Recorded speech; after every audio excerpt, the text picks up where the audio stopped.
Olá, sejam bem-vindos ao Private Talks. Eu sou William Reusler e este é mais um episódio da segunda temporada do nosso podcast. Hoje temos a honra de conversar com uma das maiores representantes da arte contemporânea brasileira, a Beatriz Milhazes. Beatriz, muito obrigado por abrir as portas do seu ateliê, um espaço tão importante de criação. É um prazer enorme poder conversar com você aqui e seja bem-vinda a mais um Private Talks. Não, eu que agradeço, é sempre um prazer poder participar desse tipo de evento, de conversas, do Private Talks e, quando possível, que seja no ateliê. Maravilha. Bom, eu vou começar aqui e vou te pedir desculpas, mas eu vou ter que olhar minha colinha aqui.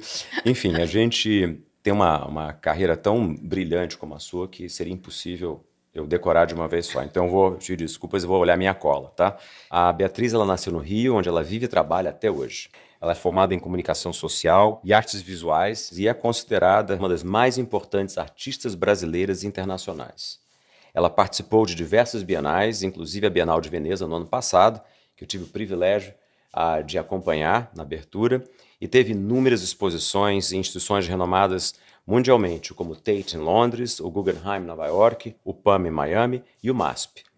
As suas obras elas figuram entre grandes acervos internacionais como o MoMA, o Pompidou e o Reina Sofia. Beatriz, a pintura ela é o eixo central da sua produção, né? Que também abrange colagem, sobreposições, esculturas e projetos públicos. Eu queria, se você pudesse, né, quando a gente fala, se você vai iniciar uma obra, você faz isso parte de algo visual, emocional, conceitual, ou é um conjunto dessas emoções todas? Então, o processo criativo, de uma certa maneira, quer dizer, ele abrange, na verdade, muita rotina, o que as pessoas talvez se surpreendam às vezes, né? Então, eu iniciei minha linguagem, né, na Escola de Artes Visuais do Parque Lage. Eu tive a sorte, temos que entender assim, que a geração a qual eu participo, que é a geração 80, né, ou seja, que estudou e desenvolveu sua carreira nos anos 80, foi ainda em plena ditadura militar. Então, a Escola de Artes Visuais do Parque Lage, ela também era um local quase de resistência. Eu tive a sorte de ter pais que eram intelectuais, meu pai é advogado, minha mãe professora de História da Arte, que me encaminharam para o Parque Lage. E uma outra sorte que tem a ver com exatamente essa questão do processo, que é ter encontrado o Charles Watson, que era um escocês recém-chegado no Brasil, que participou do programa educacional desse período. Então, isso foi uma sorte, por quê? Porque quando eu comecei a desenvolver a minha linguagem e que eu queria utilizar, de alguma maneira, o meu universo ao redor, estudar pintura que vinha do universo europeu. E depois na arte contemporânea, quer dizer, todo o modernismo europeu, arte contemporânea Estados Unidos, e nós aqui, vamos dizer, acompanhando essa história, olhando para o nosso universo, mas ainda essa geração nossa era uma geração que ela não tinha orgulho de ser brasileira, né? Nós vivíamos vários momentos. Então, isso foi muito importante para mim nesse processo da criação, de eu ter sido criada com orgulho de ser brasileira. E isso me fez voltar para quê? Para o meu entorno aqui, né? O meu contexto. E esse contexto, e o Charles, apesar de estrangeiro, tem entendido. Quando eu comprei tecidos de carnaval na Casa Turuna, e eu levei para o Parque Lage para começar a fazer as minhas experiências já com alguns objetivos. Então, na verdade, qual foi o meu grande desafio? E eu costumo dizer que eu sou uma cientista, né? O meu processo tem muito a ver com essa questão da investigação através de introduções de questões que vão gerar uma reação em cadeia. Essa reação em cadeia vai se transformar em algo diferente, visualmente falando, adiante. São elementos diversos que, no caso, foi observar a história, o modernismo nosso brasileiro, modernismo europeu e o meu contexto do Rio de Janeiro. Interessante. Você falou aí sobre tecidos, carnaval, e eu queria pegar aqui uma gancha nisso aqui, que como é que a sua obra ela conversa, né, com essas referências da cultura brasileira, como você misturou carnaval, a Tropicália. Como é que isso se conecta e isso influenciou e foi ganhando parte nas suas composições? Porque quando você, mais ou menos isso, né? Quando você estuda pintura, né? Especialmente, quer dizer, até hoje é mais ou menos a mesma coisa, mas assim, você estuda pintura, você vai estudar a história da arte. E essa história da arte até esse momento, tá? Porque as coisas foram evoluindo em outras direções, graças a Deus, é, ela era feita exatamente pela Europa, pelos Estados Unidos. Então, o que você faz? Na hora que você tem essas questões e você entra no ateliê, quando eu tinha todos os elementos que eu gostaria de trabalhar, ao mesmo tempo, meu ateliê aqui no Jardim Botânico, o meu contexto era outro, né? Era completamente diferente. Então, eu queria trazer para a minha pintura, né, no caso, porque a pintura é o meu tronco e sempre foi o meu maior, e continua sendo o meu maior universo de investigação, por uma razão simples, que é a tela em branco. Né? Você sempre retorna a ela, mesmo que você esteja, obviamente, já tenha construído uma obra, mesmo que você esteja sempre introduzindo questões, essas questões elas vão bater na tela em branco. Então, ela é sempre o maior desafio e da onde sai o centro dos elementos. Mas, exatamente, como é que eu poderia, no Rio de Janeiro, no Jardim Botânico, tendo nascido e crescido aqui, em Copacabana, pensar igual Matisse, por exemplo, né? Como é que eu poderia, mesmo o modernismo, como é que a Tarsila, que foi um dos grandes, né? Vamos dizer assim, Matisse, Tarsila, Mondrian. Esse triângulo. Mas como eu poderia mesmo pensar em Tarsila, naquela época, né? Ela que estudou na Europa e veio para o Brasil e fez. Para mim, eu precisava olhar. Então, o carnaval, as festas populares, a natureza, né, que eu costumo dizer que a natureza é fundamental dentro de todo esse meu processo. Ela começa com o Rio de Janeiro, Jardim Botânico. Nós, nessa cidade, temos esse privilégio de ter realmente uma natureza, né, exuberante, que não são jardins e parques, são oceanos, são florestas, são montanhas, e você cresce convivendo, né, com isso. Também a natureza através da arte popular. A representação, quer dizer, todo arte indígena, arte africana, tudo isso sempre me interessou. É porque hoje estamos falando muito disso, né?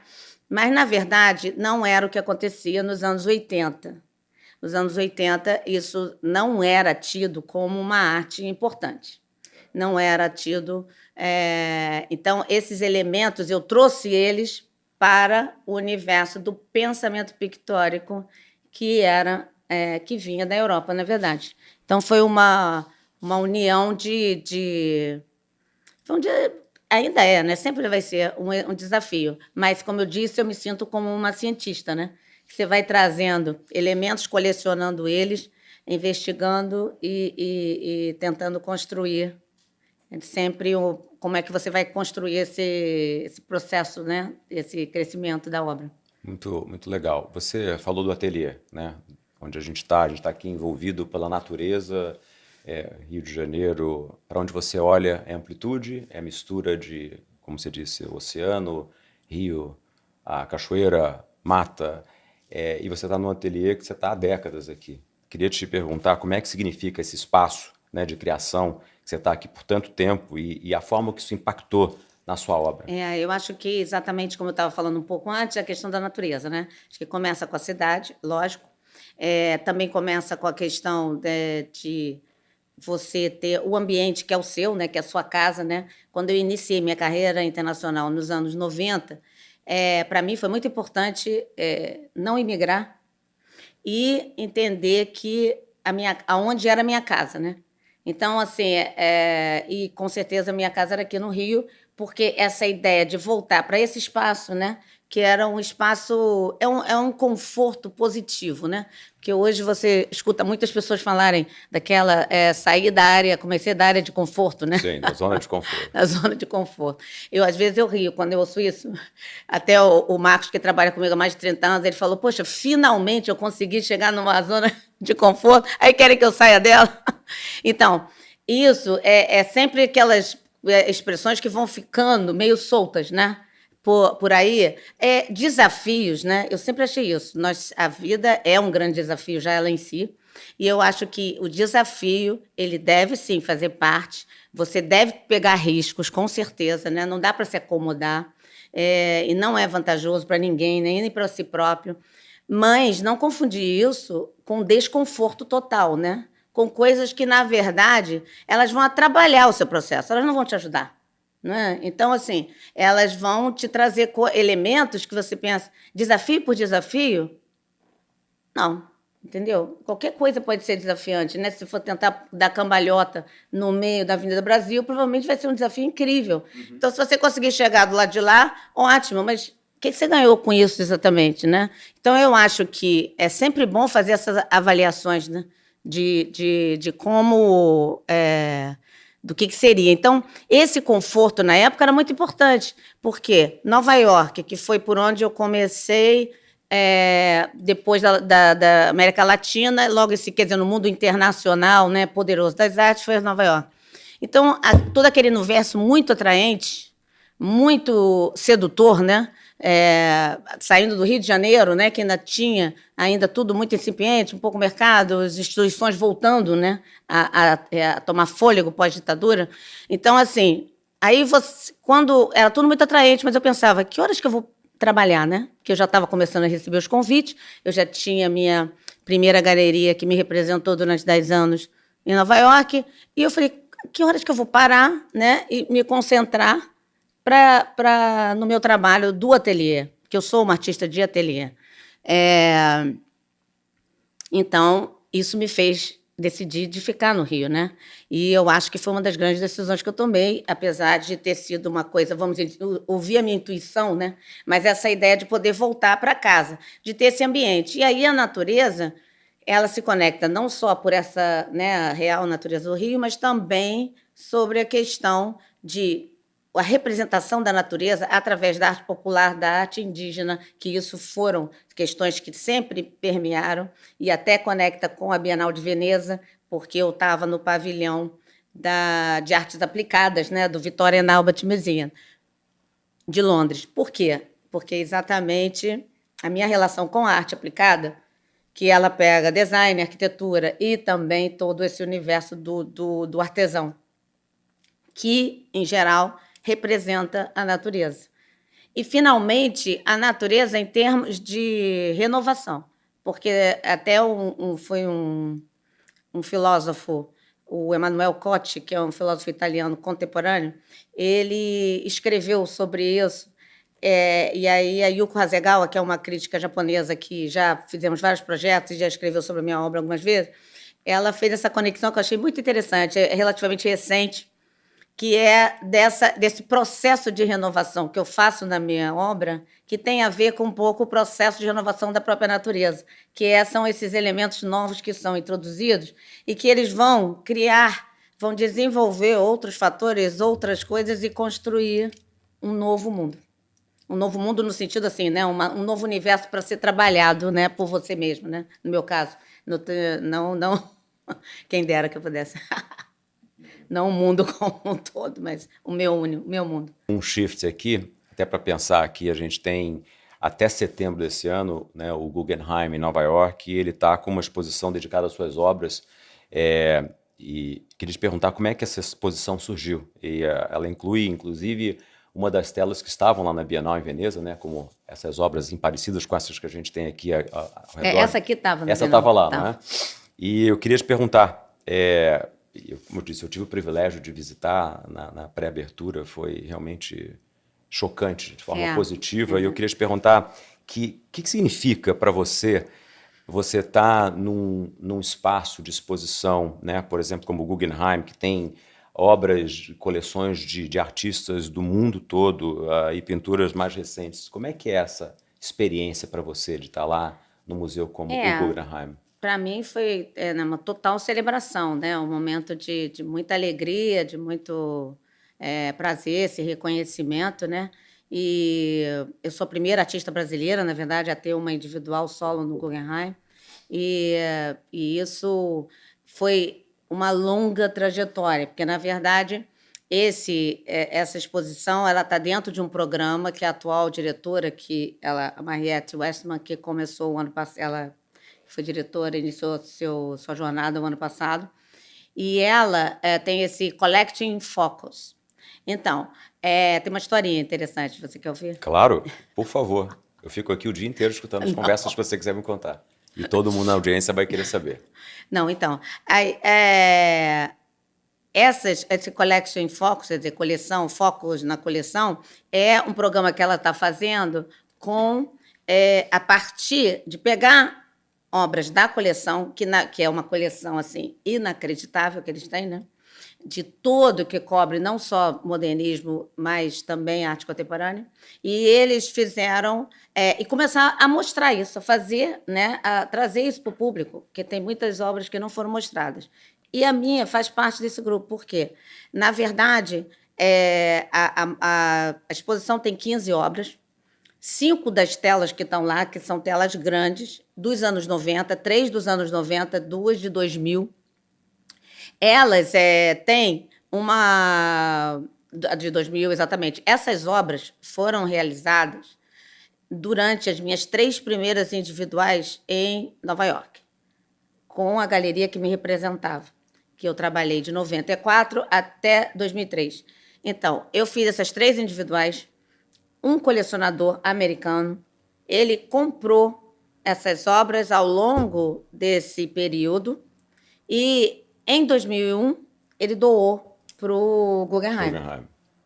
Então, ele doou ainda uma cara. Então, mas desde 2001, essas obras nunca mais foram vistas. Então, elas ficaram guardadas no acervo, guardadas não no acervo, não expostas. Incrível. Exatamente. Então,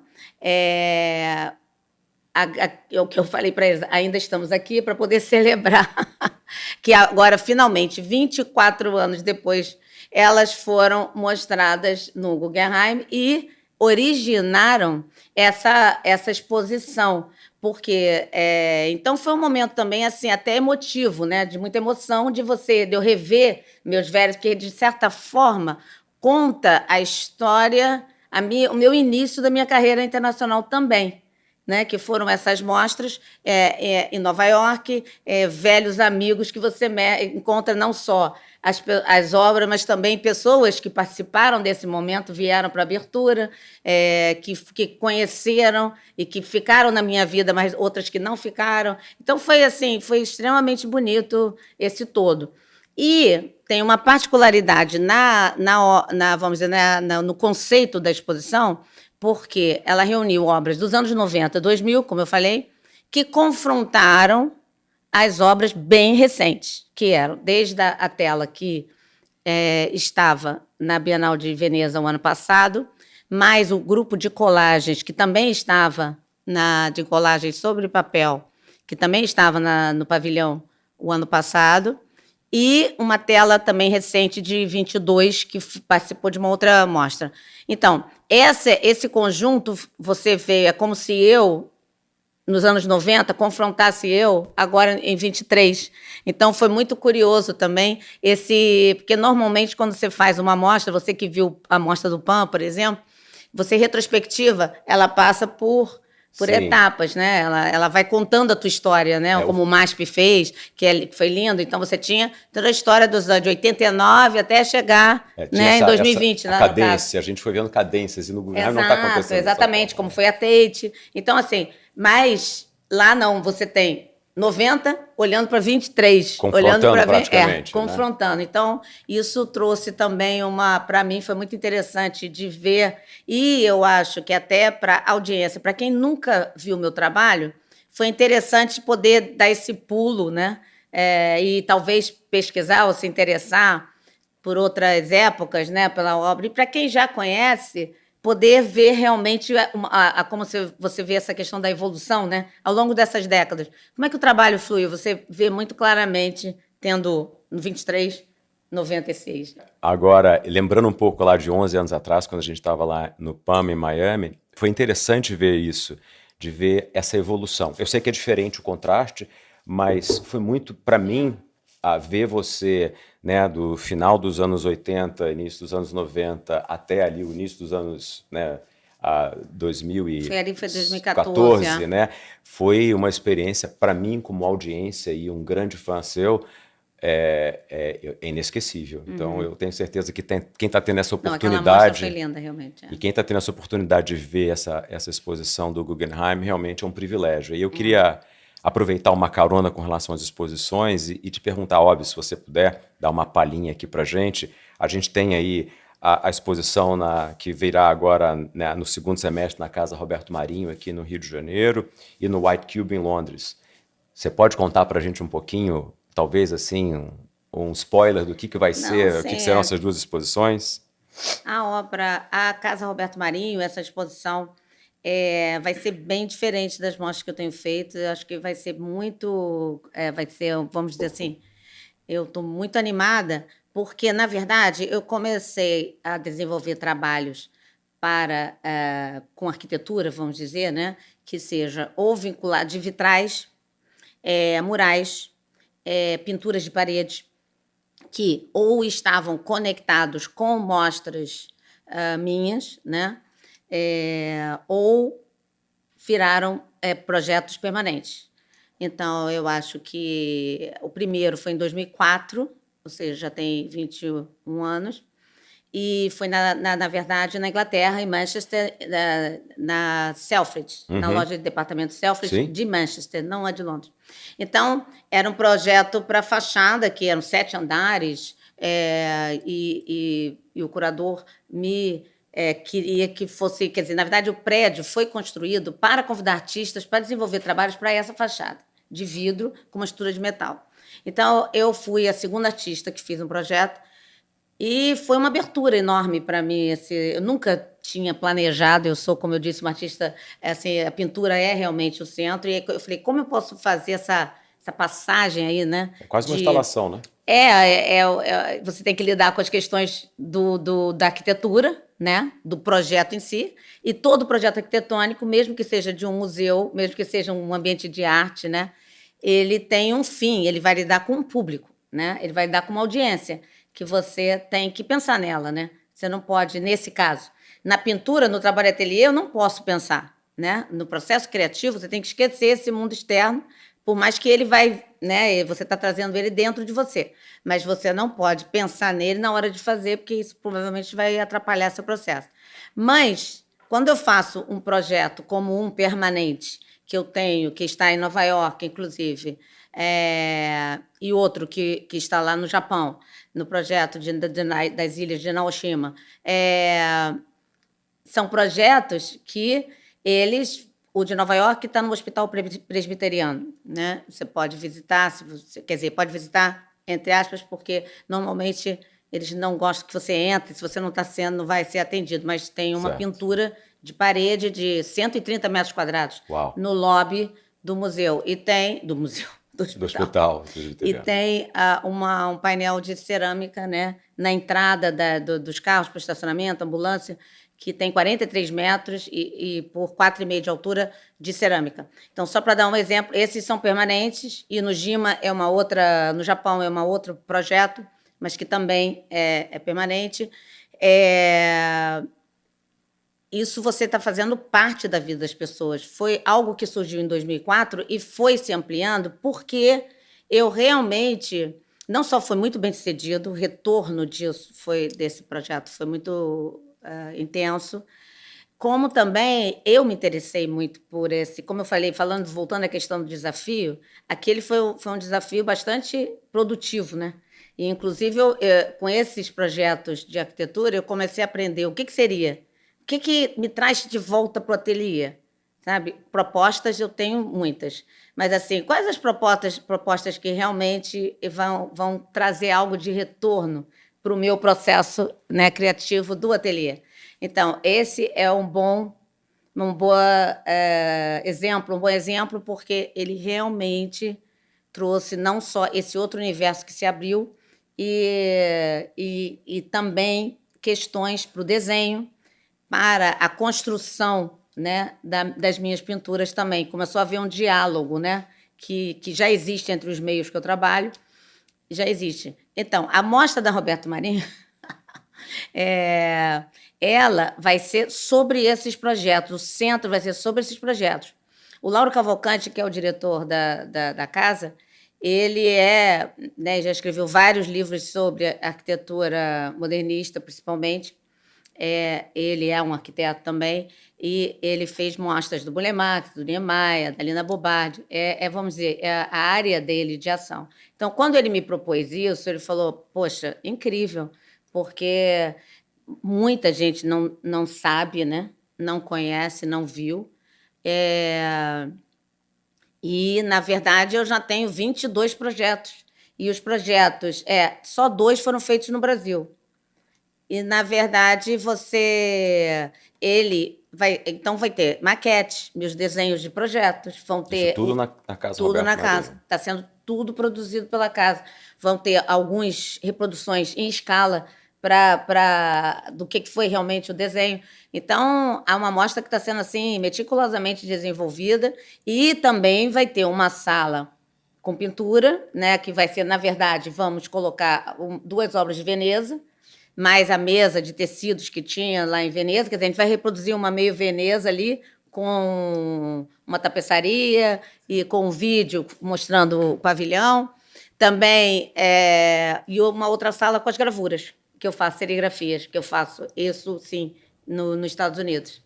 E a White Cube vai ser algo nesse mesmo padrão? White ou Cube, não? aí já é outra história, porque a White Cube é a galeria que me representa, né, na Europa, em Londres, e eles vai ser uma mostra só com trabalhos inéditos, né? Então, assim, a Casa Roberto Marinho terá um projeto inédito, que eu estou fazendo realmente um projeto para exatamente as arcadas de vidro da casa, que serão instalados lá. Nos vidros, vai ser um vitral, né? Só que não é um vitral permanente, é um vitral temporário, mas eu fiz um projeto, e esse vai ser o projeto inédito, vamos dizer, inédito que eu estou falando, que eu vou fazer para essa mostra. A White Cube, ela vai ser uma mostra de pinturas e de colagens novas que eu estou trabalhando para fazer. Porque são 2 andares da galeria, ali, o espaço da galeria que é em frente à Royal Academy, ali em Mayfair. Então, quando eu estou fazendo um projeto que, na verdade, será um projeto para uma capela. Que legal. Que eu vou fazer, vamos dizer, vai ser a apresentação, porque o espaço do térreo, vamos dizer, é onde vai ficar esse projeto, porque era o formato perfeito, assim, para uma ideia que eu já estou tendo há muito tempo, pensando em todos os artistas que já desenvolveram capelas, eu estava com esse interesse. Então, a galeria comprou essa ideia, então fizemos isso. E na parte de baixo, então, serão pinturas e colagens também sobre papel. E todas novas? Todas novas, todas inéditas. Curioso com uma coisa na Casa Roberto Marinho. Você disse que você vai ter alguns vitrais, vamos supor, temporários, né, que você está fazendo para lá. Quando eles saem de lá, como é que é? Ele se continua sendo uma obra de arte, ou ele simplesmente vai ser, eu não quero dizer destruído, porque eu tenho pavor, vai ser destruído? Doeu meu coração agora. Bom. Não, na verdade, esses projetos, os temporários, né, você fica com o projeto em si, né, o meu desenho, que é isso que nós vamos mostrar. Alguns deles vão ter... nós estamos fazendo maquetes, né, e que as maquetes vão reproduzir, né, onde eles foram colocados e as trilhas, como o projeto que eu fiz para a Ópera de Viena, né, da cortina de fogo, né, de proteção. Então, ele não está mais lá, ficou em exposição durante 1 ano e pouco. Mas a gente está reproduzindo, aí vai ter o desenho, vai ter a reprodução dele em escala. Agora, esse projeto exatamente, eu dei um péssimo exemplo agora, porque o da Ópera de Viena, na verdade, está guardado lá. Tá. Ficou para a ópera. Ficou para a ópera. Mas o projeto a maioria que não os que são temporários, eles são destruídos. Eles podem ser refeitos em algum local. Quer dizer, o desenho... eu sei que essa questão de direito autoral, projeto, né, é sempre um mistério, tem muitas dúvidas. Eu falo que eu vou escrever vários livros, né, para esclarecer as pessoas sobre todas essas etapas e momentos. Mas a verdade é que o desenho em si é meu, né? Então, assim, ele continua sendo meu. Beatriz, como é que você acredita ser a principal contribuição da sua arte para o mundo atual? Olha, eu acho que, assim, a minha grande ambição, o tempo assim, né, como artista, foi realmente tentar introduzir algo de novo no pensamento da história da arte abstrata, principalmente, né, que é minha área. É, e eu acho que eu consegui, e acho que isso é muito importante, né? Que, bom, se eu tenho essa pretensão de deixar um legado, eu acho que é fazer parte hoje da história global da arte abstrata e da história da arte como um todo. Que isso é novo para nós, né? Que viemos aqui dos países, né, que não fizeram parte até hoje, né, todos os continentes que não fizeram parte até hoje desse domínio da história, né? Hoje isso é relativamente recente, mas inclusive já foi escrito. Tem um livro do Pepe Carmel que ele escreveu, Global Abstract Art History. Então, nesse livro, temos 3 brasileiros, que sou eu, Hélio Sica e a Lígia Clark. E isso realmente foi assim, eu espero, né, que não só de mim, mas deles também, que isso seja um grande legado de poder agora estarmos incluídos na história da arte global. É muito orgulho pra gente quanto brasileiro, viu? É. Chega na hora que eu não gosto, que é o encerramento. Então, eu queria perguntar aqui, primeiro, uma afirmação, né? Que ao longo dos anos, a sua obra ela passou a ocupar espaços públicos, museus, coleções no Brasil e no exterior, né? Considerando que a arte é uma forma da gente preservar memórias, que tipo de marca você espera que ela deixe para as próximas gerações, com relação a isso que você falou, inclusive, na nossa pergunta anterior? Eu acho o seguinte, eu acho que nunca o mundo precisou tanto de arte como no momento, né? Eu já virei até quase uma ativista sobre isso. Eu tenho feito, inclusive, trabalhos, eu voltei porque eu trabalhei com criança nos anos 80, eu fiz uma formação para isso mesmo, e eu, claro, fui professora também do Parque Lage, da Escola de Arte de Pintura para adultos, mas parei de lecionar e me afastei desse mundo da educação em 96, né? Então já são quase 30 anos.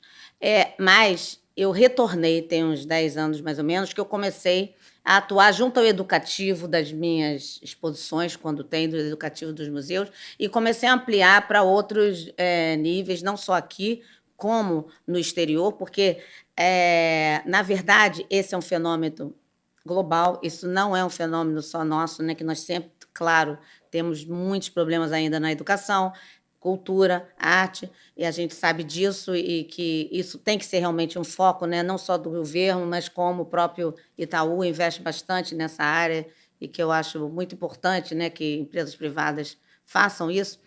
Mas tem uma coisa de você estar ali presente mesmo. Eu, inclusive, ampliei para as escolas, para as professoras do ensino fundamental, porque é aí que começa tudo, né? Certo. É nas crianças. E eles precisam realmente ter vamos dizer assim, os professores, né, respeitar essa categoria, dar realmente substância de conteúdo para eles, para que eles possam, então, atuar junto às crianças. E a questão da arte, ela vem sendo afastada desse diário, né, das cadeias, né? Os Estados Unidos hoje não tem mais aula de arte nas escolas. E não é recente isso, já tem alguns anos. Então, assim, e eu acho que a arte ela traz o quê? Você pensar diferente, o pensamento livre, trabalhar o quê? Suas emoções, sentimentos, questões, a poesia, a beleza, porque eu defendo muito essa questão da beleza, sabe? Não é a beleza cosmética, não é a beleza superficial, mas é a beleza profunda. Nós precisamos de beleza. E eu acho que meu trabalho, eu falo disso no meu trabalho, que você, sabe, quando um índio pinta o corpo com cores, com formas, e quando ele faz um pote para beber água, onde ele vai, vamos dizer, ornamentar esse pote, isso é uma coisa espiritual. Não é só uma questão, ele não precisa desse ornamento para beber a água, mas ele precisa disso para beber o espírito mesmo. Então, eu acho que por isso a minha relação com todo esse universo da arte sempre foi forte. E eu quis trazer isso para a arte abstrata. E agora, isso é mais do que fundamental, né? Eu acho que o mundo que a gente está vivendo no momento, que é um mundo bastante conturbado, e que hoje parece que todo mundo tem mais ou menos os mesmos problemas, né? Que não é verdade. A gente tem os mesmos Sim. problemas, cada um tem a sua história, Experiência, história. experiência, história, mas eu espero isso, sabe? Eu espero que a arte ganhe cada vez mais espaço, recupere os espaços talvez esquecidos, mas que ela só amplie, porque só vamos ganhar com isso. Beatriz, eu queria te agradecer por essa oportunidade, minha particular, de estar aqui com você, um grande fã seu desde sempre, de você compartilhar toda a sua história até aqui, ainda tem muito pela frente. É um privilégio a gente poder estar aqui com você. Olha, eu que agradeço, é sempre um prazer, como eu falei, a toda a equipe, a todo mundo que desenvolve essas coisas e que quem nos assistir, que aproveite, né? E tenha um bom conteúdo de retorno. E eu queria agradecer a presença e a atenção de cada um de vocês que estão nos assistindo e até o nosso próximo Private Talks.